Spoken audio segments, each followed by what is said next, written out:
Hey, Batten! Welcome to Batten Builds Bridges. We're your hosts, Meghan Clancy, Catalina Perez, and Jasmine Rangel. This is a Batten podcast where we will delve into various issues that current Batten students face and how they relate to our identities and policy areas of interest as future policymakers. We hope that we can engage the Batten community to have a more honest, in-depth conversation surrounding these important issues. This is a mini-series on the topic of first-generation students at Batten, featuring pre-Batten students, Batten BAs, and Batten MPPs. We hope you enjoy learning more about our first-generation community here at Batten. For our 5th episode in this series, we interviewed Alexander Stalnaker, a veteran and first-year post-grad MPP in Batten. So my name is Alexander Stalnaker. I'm a MPP 2021 candidate, and I am a first-generation UVA and Batten student. Hey, Alex. So can you speak on your experience so far as being a first-gen student at Batten? Yes. I have enjoyed my time so far with Batten. It's just been like a big cultural kind of difference. Just with going back to school, it's been like 8 years for me, so just kind of getting some rust off the gears. So, yeah, I definitely can see that, especially as being a post-grad. Do you want to talk about how it was in your undergraduate institution? Yeah, how sure. that experience was different? Yeah, so I went to Virginia Military Institute in Lexington, Virginia, and so like that was like a lot more rigid and very. Like kind of by the book, so having a little bit more free time is very nice, but also you can be lazy pretty quick. So.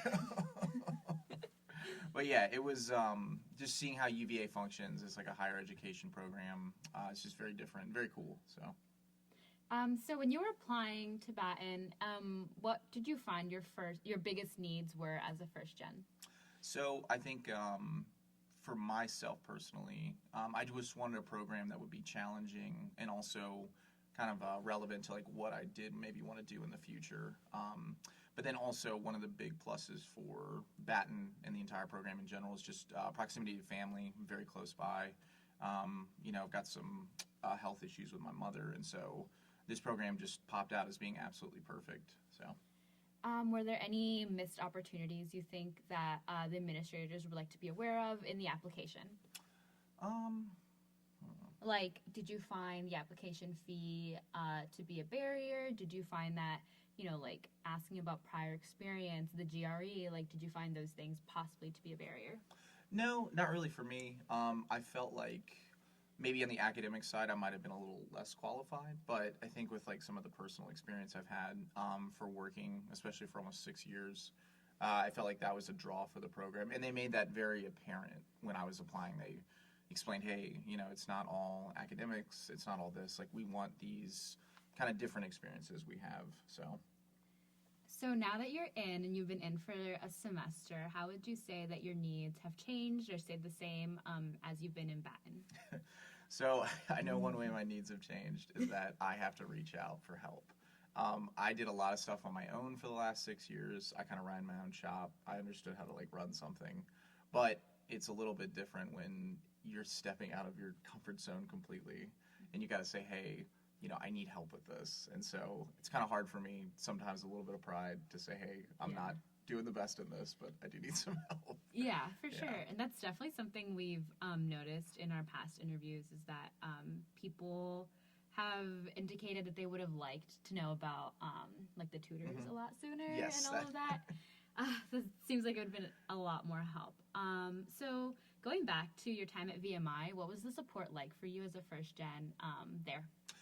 So the support was very, I would say it's like a parent, but it was almost sort of like maybe a little bit taboo to get some. It was kind of maybe a little bit like not frowned upon, but just they want you to, kind of pick yourself up by the bootstraps and go through it. So it's a lot different here. The support is at least accepted and encouraged and wanted. And then kind of just a caveat on what you said with the tutor thing, I kind of reached out right away. Like immediately, like during Chibo, like, hey, I need some help. And there's no bashing going on or anything, but like I just got like an RMDA tutor like last week. So like I'm just a little, and I understand there's like a shortage of people that can help and student tutors, etc. It's just I felt like I was very proactive about it. So, that's just one thing I do want to bring up. So, I'm just laughing because it's November 25th. Oh, The yeah. semester's done. tell me if I'm Over. wrong, but it's like we're like a week away from knocking this out. So, Oh my goodness. So I guess like I'd be interested in knowing, since like obviously VMI is primarily military, not like, tech, where they have like a military side, Virginia Tech, and then there's like regular, like the civilian side. So would you say that like at VMI, it was mostly just like the culture that like wasn't conducive towards that? Because I can imagine, I had a friend in high school that went to VMI and it was like legacy for him. So there's a ton of like legacy people that were like military families like at VMI, I feel like. yeah, there's a lot of families too that their father, grandfather, uncle have all attended. Yeah. And so there's kind of like hey, like you're doing this, like there's no like backing out for you. Yeah. But it was I think the culture and the stigma has kind of been there. But even when I worked in the Army for almost 6 years, I had to go out of my way to go get help for what I needed. And I always would impress on my soldiers to like go do the same thing, because I think it's important that you can show that people who are leaders can go do this. You don't have to. I don't know. There just shouldn't be a stigma attached to it. That's all. But you're right. It is there. Like you gotta get around it. So. Yeah. So, what experiences here at Batten have made you most aware of your first gen status? So, I guess this question's kind of asking, like, have there been like conversations you've had with people that have made you been like, oh, like I'm not, like we don't have the same experiences and stuff like that? Oh, absolutely. So, like, I guess the first one that popped in my head when you said that, there's like 2 maybe like lunches or something that I've been to, and I just didn't know where the locations were. Yeah. And it's not, I don't expect somebody to like hold my hand and walk me through it, but at the same time, it's like, it's kind of embarrassing, like being at something late, I'm like rushing, and I look totally discombobulated, and it's just, yeah. So Yeah. I would appreciate a little bit more introduction to like maybe the grounds and the community. And then, kind of when we first got through Chivo, I was talking with like some of the undergrad people, and I'm like, I don't know what a public policy memo is. We're like doing an exercise. I'm like, this is embarrassing. Like, I know how to write a memo, but I'm outclassed by somebody who's already been doing this for 4 years. So. Yeah. Well, I mean, if it makes you feel any better, no one knows how to write a memo in the very beginning. I remember I was in the undergraduate program, and my first memo, I look back on it, and it was just so bad. Like, it wasn't even, it was so embarrassing. Mine are still the same way. You're good. So how, like, was your experience through Chiba? I feel like everyone's had such different experiences, even within the first gen community here in our cohort and stuff. What did you think? I thought it was a really good program in some aspects, and then others there might have been some, I think, things that were lacking. My biggest complaint now, looking back on it, I wish that, because I kind of did like the pre-build up like summer math program. I don't know if you did, but I wish they'd actually instituted maybe like a STATA walkthrough with that. I know that sounds insane, but like that program is so foreign to me. I've never used anything remotely like it. It would have been great to have a smaller introduction than like a 4-hour crash course where I felt like I was kind of left behind. So, yeah. That. But I think with the people, and maybe this is just our cohort, I have sensed like there's not really any kind of like animosity between accelerated and postgraduates, and at least the students have made me feel like very accepted, and like I don't know, I'm enjoyed, and I have like good things to say. So I think definitely for me, one thing I've said and will continue to say, that with Batten, no matter if you're in the graduate or the undergraduate cohort, it really ends up becoming a family, just because of we're all in the same classes together. You all end up stressing out about everything at the same time, and you just become super close. And where like I was also a government major in my undergraduate, which I guess I'm still an undergraduate. But like I don't know a single other person in undergrad. There's like hundreds of us. yeah. And you don't really know who's in your classes. There's like dozens and dozens of possible courses and combinations you could take to make your major. So I really like how this is such a small, tight-knit community. Like you could be studying in Garrett, and then you just go downstairs and talk to Professor BT or talk to Professor Converse, and they're there. So I've really enjoyed that support, and I also haven't ever felt like there was animosity between different cohorts or anything like that. So I think Batten has created a community that's like really conducive towards that. And I think that's really cool. So in what ways has Batten supported you as a first gen specifically? Especially like when I reached out to Amanda Crombie, who's been like a massive help.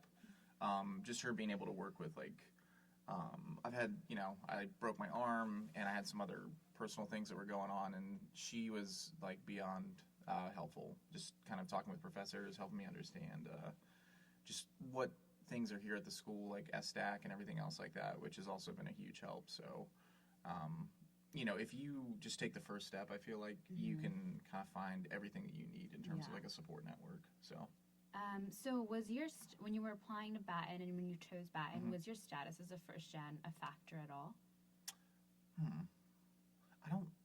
I don't know. Maybe it might have been, but I didn't really think about it kind of until you guys prompted some of the ideas here. So I hope that's okay. Yeah, I didn't. It didn't really cross my mind. I guess maybe until I was like sitting down at Chibo. And No, yeah, that's true. I mean, honestly, a lot of people have said the same thing where they're like, no, not really. Like it was just kind of like, this is the next step I'm gonna take, which is completely valid. So we talked about the ways Batten has supported you as a first gen. So have there been any areas in which you think that Batten could have made things easier for you, created more of a support network as a first gen? I hate to harp back on the tutoring thing, but yeah, but like I feel like I reached out about that like right after Chibo. So like I kind of wanted that system in place maybe before I got so heavily involved like academically. That would have been nice. But again, I can't expect everything. Like the one-on-one student interaction with teachers, like you said, has already been above and beyond anything I expected, especially here at UVA. I thought maybe I'd be kind of lost kind of in a crowd. But I don't feel like that at all. So again, there's a few things that can change, but I know that it's a new program. They're still growing. There's ideas. And I think one thing that's really cool with that is, we have people who are prepared to graduate in 2020. And some of them are like in our classes now. So I do, I find that like very interesting. There's plenty of, connection in between, and they're still kind of figuring out how the program works and what the curriculum is going to be set as. So, yeah. Yeah. So is there anything that you think would be important to share with Batten faculty and administrators that you've experienced this semester? Just keep up that open-ended dialogue. It's good. I mean, I feel like every teacher that I've reached out to and talked to, they've never made me feel like I'm a burden or like a bother or anything like that. And a lot of them are, fathoms smarter than I could ever hope to be. So like it's very nice to feel that way where I don't feel like I'm a problem. Yeah. So I feel like there's a strong connection of wanting you to succeed, and if there are issues, like we'll fix those and get it taken care of. So that's definitely something I also agree with. Specifically, just shouting out Professor BT. I feel like I really love him as a teacher. He's really accommodating, and I feel like he really just cares about people's well-being and cares that they learn. So it's not so much about raw scores and like pumping out material. Like if you have a question, he'll stop the whole class to make sure you understand it. And I took so in the undergraduate program, you take the same economics class, but in the spring semester. And I took it, and I was just beyond lost. And I just thought, I just don't get economics. That's just not my thing. And it just really is a matter of like different teaching styles. And this year, Professor BT, like even though I knew a lot of the stuff already, like he was teaching about like supply curves and all that, and I was like, makes sense. Like, thank you so much. And I don't know. I just think that all the professors are really cool like that, and they really care. And some professors in different departments, you can tell they're just here to like research, or they're just here for their external jobs or whatever. But definitely these professors actually do care about your well-being. So I really, really do appreciate that. And I think Batten does a good job in like hand-picking these professors. And like you said, they all are at a really high caliber. So I guess my last closing question would be, if you could make one recommendation to Batten that would have improved your first-gen experience in general, what would you propose? I would propose for a lot of the postgraduates and other people who've maybe done work, I love how they always said, hey, treat this like a job in terms of like getting here in that time. I think that's great, but when I treated it like a job, I like didn't reach out for help until like halfway through this semester. And so I think that's the thing. Don't be afraid. Like, I don't know. I always say this like as like a gym thing, but like check your ego into the door. Like it's not a big deal. Like everybody's here. We're all trying to get through this together. We all have our own strengths and weaknesses. Yeah. So take that aside, and if you need help, like go ask for it. It's okay. Yeah, and So I think like it's really interesting to me analyzing this because a lot of the postgrads are kind of like you in that they're like, all right, I've been in the real world. I know that you need to just like be your own, yeah, like, be your just own go do your advocate. work. Yeah, Like, and you have to like reach out for help or whatever. But in the undergraduate program, like Professor Martin, who is a professor in the program, he brought together all the undergrads that were first gen, and when we all came together, we were like, oh, I didn't know you were undergrad, and like we were all like friends, and like we had no idea about each other, and I feel like it's more of this like tabooness. Maybe it's because we've been in like UVA for so long, like you have to apply once you're already in for a year and a half. So like no one really talks about it. So I feel like people are even less likely to apply for or ask for help. Like people didn't apply for the fee waiver just because they didn't want to like single themselves out, even though maybe they couldn't have afforded it. Yeah. And asking for help in general. Like one thing I noticed in class, like you or like Amanda or whoever, like you guys are like the first to be like, I don't get this, and Yeah, raise your hand and be like, Professor, like I can't. Whereas like in my undergraduate experience, and I've talked to Meghan about this too, like I'm the first person to be like, I don't get this, but like I won't ask. I'll be like, okay, like I'll pretend I do, like it'll be fine, I'll teach myself later. Yeah. But I think that's definitely something that like in Chibo, if they like went out right and told you like, please ask questions, I feel like that'd be so helpful for the postgrads. And even in the undergraduate program, like we have like kind of not similar to Chibo, but like we have some like introductory things. If they were to tell you that, I feel like, I don't know, it would make life so much more easy. Because I feel like as first gens, people specifically, like you're so used to doing things on your own, you're so used to like you said, like kind of doing your own thing, that it's hard to ask for help because you're so used to like kind of doing it by yourself. But I think that's it. Thank you so much for coming in. Perfect. Thank you for listening to this episode of the series. We want to thank Alex again for coming out and sharing his experience as an MPP student at Batten. I think that Alex brought a really unique perspective to the first-gen experience here at Batten. Like many of our other first-generation students that we've interviewed, he really underscored the importance of first-gens being their own advocates here at UVA. I think one of the most important things that we talked about was the idea that first-gens typically are used to doing things on their own without asking for help. So it can be hard for them to reach out for professors, to professors or administrators on their own. People like Alex and Brian and Amanda are so amazing at doing this on their own and taking, their own initiative, which is part of what makes them leaders here at Batten. But it would be a lot more helpful to make things more accessible to students who might not necessarily be there yet. We think that Batten definitely has the framework in place to help all of our students, especially the first gens. Like with the tutoring that Alex mentioned, it's so helpful for these students to have that extra little bit of help in these hard MPP classes. It's just that in some places the process needs to be fine-tuned in order for it to be the most effective, especially for the first generation students. If you have any topics or personal stories that you would like to share with the Batten community, we welcome your voice. Just contact Catalina, Meghan, or Jasmine. Thanks for listening.